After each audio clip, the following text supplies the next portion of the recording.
Hi everybody and welcome back to BI Navigation.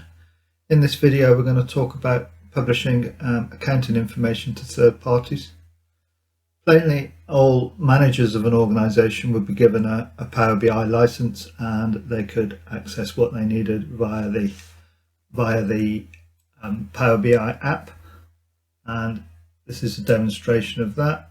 We published that PBIX file up to the Power BI service, and the manager would come into this app and see everything here and be able to click just as I did in the demo. But there'll always be cases where third parties need information, and there are a number of choices. You could take an option which is published to web and send that link to those people. Let's say it's a bank manager, a non-exec director, shareholders, those sorts of people. But that's a little bit dangerous. The publish to web thing means exactly that. It is in the public domain, and that's probably not necessarily the right way to play.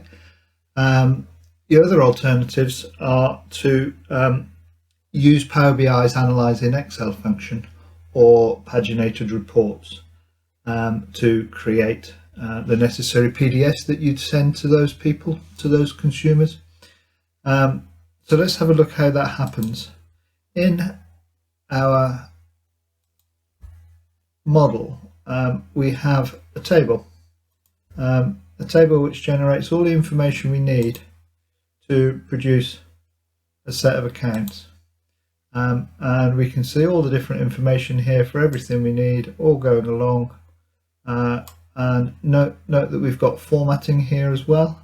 If we go back to our structure spreadsheet, we can see on the right hand side various colors and those sorts of things, and some page orders and some groupings and everything we need to format a set of accounts. If we establish that here, then whether we take the Excel option or the paginated report option, we can we've got the formatting ready made, so we don't have to worry about formatting those reports at a later point. What we can then do is have a spreadsheet which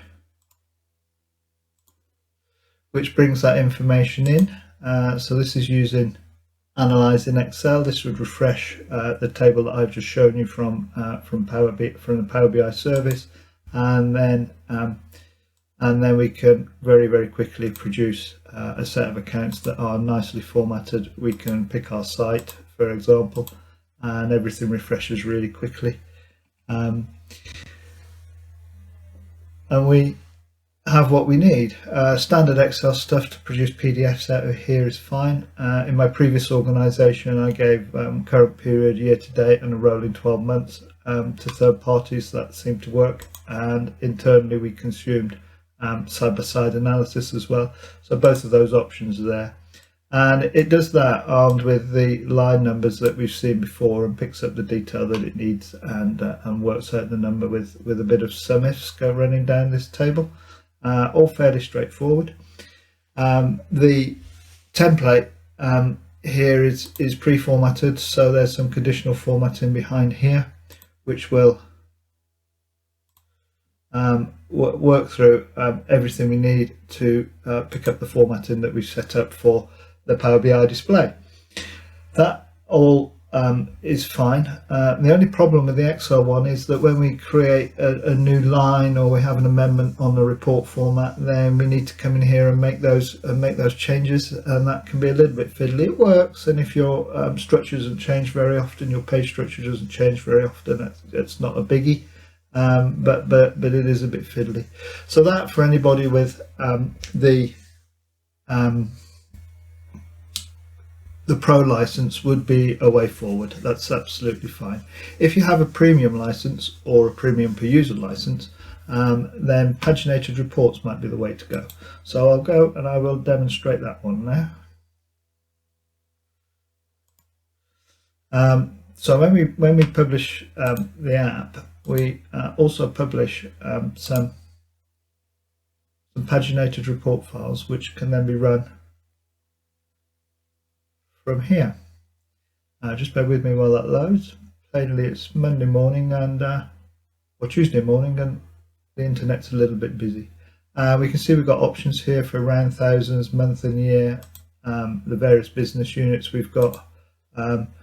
We have those options, we generate the report, and we could view it in here, although Power BI is a much better place to do that, and we can generate PDFs out of here, or even send it to Excel, or all of those things there, push it into PowerPoint, and everything's kind of fine.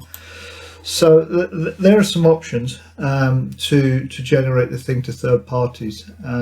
If you have a pro license only, then the Excel option is the best, but it's harder to maintain. If you have